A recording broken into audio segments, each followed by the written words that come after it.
طيب وصلنا إلى الطوارئ.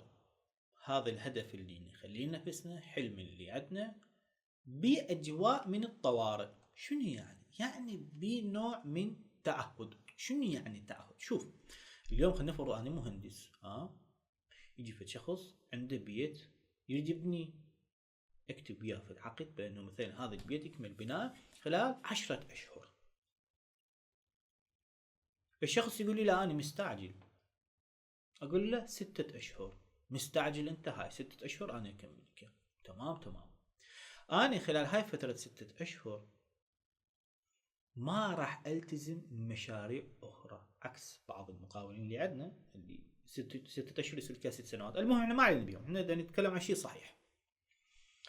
انا خلال هاي فترة 6 اشهر ما راح التزم اي مشروع اخر، ما راح اضيع يوم واحد، راح كامل تركيزي وين يكون؟ على هذا المشروع. بمعنى اخر انا راح اتعلم واحترف، اقول لا لاي شخص بدي ياخذ وقتي، اقول لا لاي شخص بدي ياخذ طاقتي، اقول لا لاي شخص يريد ياخذ اهدافي خلال هاي 6 اشهر. ابدا لا. عندك مجال تجي لك كوفي؟ لا ما عندي مجال. عندك مجال تسوي هاي الشغله متوازي عليها هاني؟ لا. بعض الاحيان احنا نقول نعم للاخرين على بعض الامور اللي ما لازم نقولها، وهذا النعم ياخذ من حياتنا اسبوع، اسبوعين، 10 ايام، احتمال شهرين، لان ما قلت لا. زين انت ليش ما قلت لا؟ لان ما خليت لنفسك هدف يدخل الى حالة الطوارئ.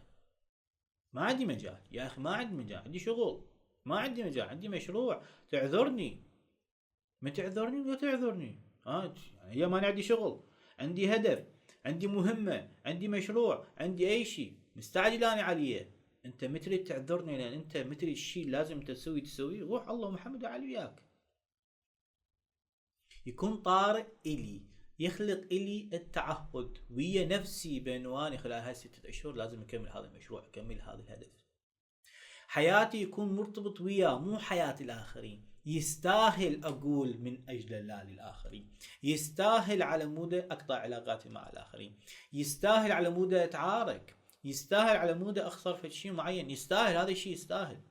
أنا ما أخرب علاقتي مع هذا العميل اللي يبني لي البيت عمود واحد يقول لي تعال خلينا نسافر، تعال اطلع وياي، تعال اشتغل عندي وياي فترة أنا محتاجك. أبدا، هاي أهدافي. يكون مهم إلك مو للآخرين، يكون بمعنى إلك مو للآخرين. تمام؟ هذا يعني مهم، هذا يعني يكون بطوارئ. هسه ندخل إلى سالفة مخيف وبمغامرة، هذا أنا هواي أحبه. شوف يا حبيبي، هاي الدراسة تقول بأنه هدف إذا يكون هواي سهل، حظنا النجاح مالته ما راح يكون مرتفع، وإذا هواي يكون صعب أيضا حظنا ما راح يكون مرتفع. شنو اسوي؟ اجي خير الامور ابسطها، اصير بالنص وشويه اتقدم. ليش لازم شويه اتقدم؟ ليش شويه لازم يكون صعب؟ ليش شويه لازم يكون مخيف؟ انا اقول له نحن تحت الالم ننمو، من نتعب راح ننمو. روح السنتة قاعد كمال اجسام، اخذ نص باوند وتمرن عليه شهر، شهرين، دق سنه، جسمك هو نفسه فاشوشي، باين وكل شيء ما يصير. شيل اوزان ثقيله كل يوميه، زود هاي الاوزان نص باوند، شو يصير يا جسمك؟ ينفجر. ليش ينفجر؟ كان تحت الضغط، كان تحت الالم. ماكو الم ماكو نمو، ماكو تعب ماكو نمو. فالهدف لازم شي يكون يا حبايبي بصعوبه، بتعب، حتى انت تنمو. كل يوميا تقرا لي 10 صفحات رياضيات، قول اريد ادرس 20 صفحه رياضيات. متعب لو مو متعب؟ متعب. مخيف لو مو مخيف؟ صار لك، صار تربيع، نعم صار مخيف، ولكن شنو النتائج اللي راح تطلعها؟ خير من الله، راح تنمو من الالم. شوف ايش قد اركز على هذا الموضوع. خلي الشيء اللي تتالم من عده امامك واشتغل عليه، راح تنمو. ومن احدد شيء صعب لنفسي راح احاول اطلع من منطقة الامان، وهنا لازم اطلع شوي شوي، مو على ساعة. مو مثلا انا متعود باليوم ادرس 10 صفحات رياضيات وقول يا مباشر 50 هوب، مو هيك معود، قلنا تتألم، مو هيك، عقلك راح يخاف هنا، راح يهرب. شوي شوي يكون هدفي اوصل الى دراسة 10 صفحات رياضيات، ولكن اليوم شنو اسوي؟ اليوم اسوي 11، بعد شنو اسوي؟ 12، 13، 14. اروح القاعة كمال اجسام ارفع باليوم نص باوند، باكر لا حسن عبيدي قال لازم تتألم كابتن 100 كيلو ووب يصير بيك شلل. حسن قال لي 100 كيلو مو هيك، شوي شوي نص باوند، باوند، باوند ونص، باوندين، شوي شوية. كل ما اشوف نفسي اقدر اتحمل شوية الم اكثر اتحمل الم اكثر. البروفيسورة كارول دويك تقول العقل من يبدي يحس بتعب، بألم، بإنهاك معين، يقول لك كافي، يخلق هاي إحساسات الخوف، يقول لك كافي. هناك يصير وقت النمو، تصير لك فرصة تنمو. من دا تشوف نفسك دا تدرس 10 صفحات رياضيات وانت مرتاح، سويت 11 بعدك مرتاح سوي 12، سويت 12 بديت تحس بالتعب سوي 13، راح تنمو.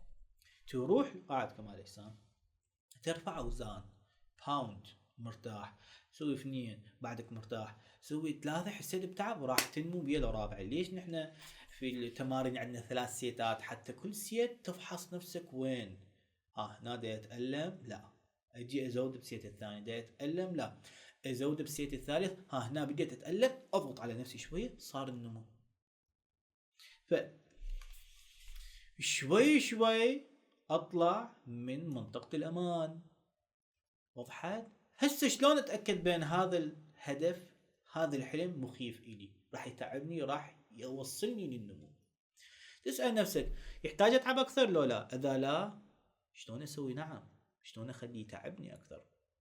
متردد من عده لو لا؟ خايف من عده لو لا؟ لا، شلون اتردد من عده؟ شلون شوي اخوف نفسي؟ توقعاتي عن نفسي ترتفع لو لا؟ لا شلون اخليه يرتفع؟ من افكر بيه خاف من عده؟ لا، شلون اخلي افكر شلون لعد اخاف من عده؟ شنو اسوي؟ شلون ازوده؟ شنو اغير بيه؟ من اجي اريد اطبقه خايف من عده لو لا؟ هاي الاسئله لازم تجاوب عليها بنعم نعم نعم نعم. اذا نعم يعني الامور تمام، اذا لا اسال نفسك هذا السؤال، شلون احولهن الى النعم؟ ويساعد في النمو الشخصي لو لا؟ هل يعطيك شخصيه حديثه؟ هل يخليك تتعلم اكثر؟ هل يطور عاداتك؟ هل يبني لك اصدقاء؟ هل يبني لك علاقات؟ مو شرط هنا كله نعم. شوف هنا افضل اني كله يكون نعم، هنا مو شرط كله نعم. 1 2 كلش كافيات. اذا تتعلم على اكثر عن نفسك اكثر كل زين، اذا يبني لك عادات جديدة كلش كلش كلش زين. استاذ برتراند راسل يقول يوم من الايام مكان معين في نقطة معينة من حياتنا نحن 100% شي يصير ويانا؟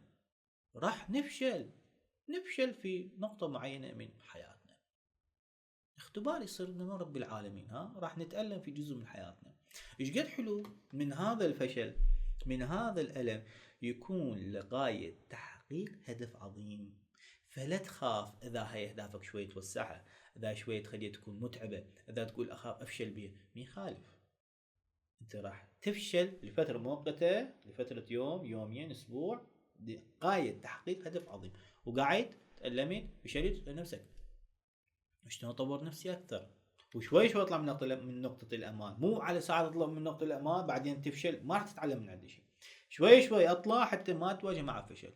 قلنا شو نسوي؟ نرمي بعدين نشوف بانجي نخلي عليه دائرة، شوي شوي، وحتى نتجنب هذا الفشل، نتجنب هاي الآلام. نحن بحاجة إلى ناس تساعدنا، تكون ويانا، تراقبنا.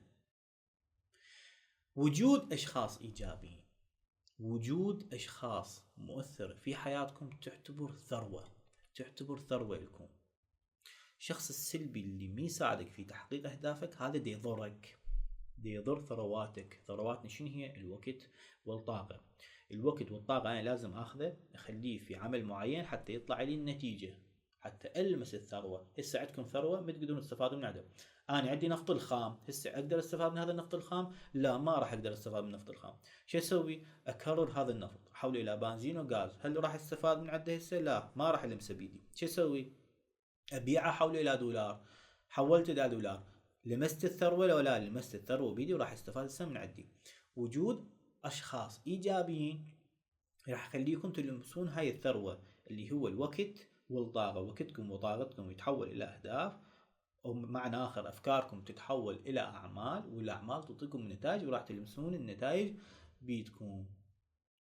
هذه من هاي إلنا الوارز. هاي سباحة راقصة. بعد هاي من كثرة ضبط السباحة تعرف ترقص. تشوفون اكو مسابقات اولمبية وعالمية وغير من هذه الامور، مسابقات الرقص تحت الماء من كل دول العالم.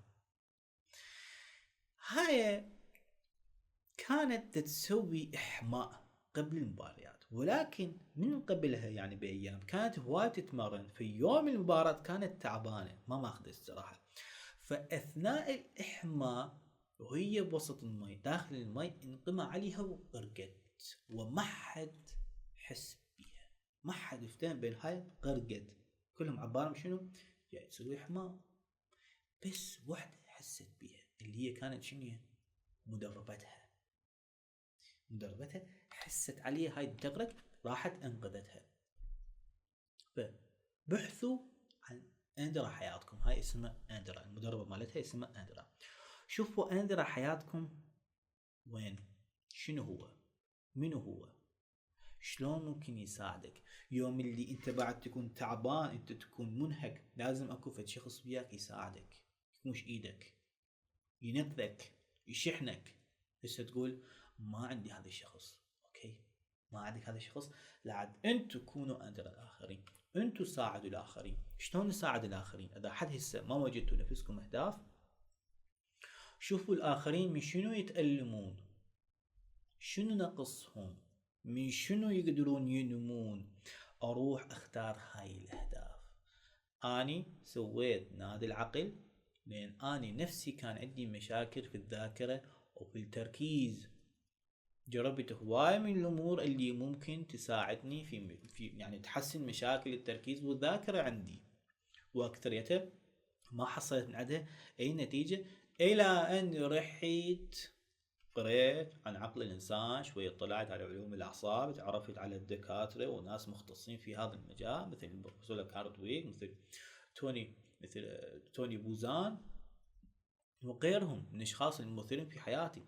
تعرفت على عقلي، افتهمت بانه عقلي ما بيشي، ما احتاج لشاشة العسل، ما احتاج لحرز معين، اني ما احتاج اكون من فلان عائلة. لا، الامور طبيعية، ولكن لما ما متعرف على عقلي ما اقدر استفاد من عقلي. فجيت سويت نادي العقل حتى كل الامور اللي تعلمتها واللي راح اتعلمها انقلها للشباب. انا ما عندي اندرة في حياتي، ولكن اقدر اكون اندرة الاخرين، اساعد الاخرين من نقاط المهم، اخلصهم من هاي نقاط الالم، من امور اللي هم يعانون من عندها. اكو فد مانع يمنعهم من تحقيق اهدافهم، مشاكل الذاكره والتركيز وعدم معرفه برمجه العادات، برمجه الاهداف، يمنعهم انه يتقدمون في حياتهم. اجي اني ازيل هاي المشاكل حتى هم يعبرون فوقها ويحققون اهدافهم. فشوفوا اندر حياتكم منو، حددوه، اختاروا شخص يساعدكم، اختاروا شخص دائما يكون متواجد وياكم في حياتكم. حددنا هذا الشخص، اجي اخلي خطة لتقليل المخاطر. في بي ام بي إدارة المشاريع الاحترافية عندنا موضوع كامل يتكلم عن تقليل المخاطر. خليت نفسي الهدف شوية، خليته صعب، خليت شخص يساعدني. هسه شنو اسوي حتى انسحب من هذا الهدف؟ بدي افتح فد مشروع، هذا المشروع شنو يصير وياه وهناك بعد انا ما اقدر اسيطر عليه وانسحب. ما انتظر السفينة تغرق وانا اغرق وياها، واغرق اكل ماكو، واغرق قرايبي وامي وابوي وعائلتي واسوي لي مصيبة. لا، اشوف حدي لي وين واني انسحب. بدي اضغط على نفسي في الدراسة، اصعب الدراسة، حدي وين وابدي انسحب من هذا الضغط شويه، اقلل الضغط على نفسي، من نفسيتي تبدي تتعب، من عقلي بعد يغفل على الدراسه، من يصير بي مشاكل نفسيه. شو وقت انا انسحب اخلي لي حد المخاطره. اكو هواي من الطلاب يجيب لك اياه من ابتدائيه سادس الاعدادي، كل شيء ما بي نجاح نجاح نجاح، وصل للسادس خلى لنفسه اهداف قويه وضغط على نفسه، ولكن ما وضع لنفسه خطه انسحاب، ضرب الاكتئاب، بدا يخاف، قلل نومه، قلل تواجده بين الاخرين، قلل التواصل الاجتماعي. شو يصير وياه؟ ينهزم، عقله بعد يغفل، ينهزم. اخلي لنفسي خطه تقليل المخاطر حتى انسحب بسرعه واجي ارتب اموري وارتب حياتي، وثم بعد مره انضم للتحدي وطريقي نحو تحقيق اهدافي. ثم اوصل الى موضوع الشفافيه. يكون شفاف. من يقول لك يكون شفاف؟ يعني اكو فد معيار نحن نحدده حتى من خلاله اعرف بانه شنو حققت هذا الهدف. اقول مثلا اريد جسم رياضي. شنو يعني جسم رياضي؟ شنو معايير؟ يقد يعني يصير وزنك؟ شنو التغييرات اللي يصير في الجسم؟ صحتي يكون افضل. هسه صحتك شلونه؟ عندك تحاليل بالارقام تبين انت شنو تحتاج حتى صحتك يكون افضل؟ ما عندك. اذا روح اسوي تحاليل وخلي اهداف هذني العيوب اللي تطلع في صحتي لا سمح الله احسن اخلص من عليه. بناء علاقات اكثر. شنو يعني بناء علاقات اكثر؟ لاي هدف تريد تبني علاقات اكثر؟ تكون اصدقاء اكثر، هدف العمل، ضيع وقتك، بيهن معنى ما بيهن معنى. ها ايد احصل تركيز اكثر. ايش قد يعني تركيز اكثر؟ هسه انت ايش قد تقدر تركز؟ نص ساعه، ساعه، ربع ساعه، 5 دقائق. هسه انت ايش قد تقدر تركز وايش قد تريد توصل. وثم لازم تقدر تتخيله، ما يكون فد شيء عجيب طريف، لا، فد شيء ملموس غيرك ومحصله. اكو فد شيء فد شخص اخر عنده وانا احصل مثله. انه سابقا ما حسده، ما اروح الى مرحله الحسد، لا، اكو معيار داخل عقلي اقيس اللي اريده. في الواحد محصل هذا الشيء، اوكي، شلون ممكن احصل هذا الشيء؟ تقدر تخيله يكون ملموس، مو شيء عجيب غريب. زين، هسه نحسب درجاتنا. لكل واحد من هذه الامور لازم نعطي درجه. ايش قد؟ من 1 إلى 5. من 1 إلى 5. اشتياق 5، معنى 5، طوارئ 5، خوف والمغامرة 5، والشفافية 5. احتمال 1-3، 1-2، 1-1. تيجي تسأل نفسك شو اسوي حتى الدرجات ترتفع؟ 4 شلون اسوي 5؟ 3 شلون اسوي 4؟ شلون ممكن اقدر اسوي 5؟ سوي هذا الشيء، تكتب، اسأل نفسك سؤال: هذا اشتياقي قليل، شلون ارفع الاشتياق؟ اقعد تفكر. هاي الدورة، هاي الورشة تفكيرية، لازم تقعد تفكر، مو سنسألك اول اجابة تحصل. لا، شنو قلنا العقل؟ شنو؟ لخلق الافكار. اتعب عليهن، مو بسرعة تبدون تكتبون اهدافكم، شوية اتعب عليهن حتى تطلع افكار بحظ دسمة زينة. تمام. اسأل نفسك شلون ترفع درجاتك، وناخذ بريك سريع، وثم نروح الى شنو؟ الاساس. بعد راح اطلع انا منها واريد ابدي الطيران، فاخلي اساسيات للطيران. كلش احبكم، شاركوني في ستوريات اللي تعلمتوه، شاركوا ملاحظاتكم في الستوريات، وسووا لي تاج حتى انا ايضا اتعلم منها.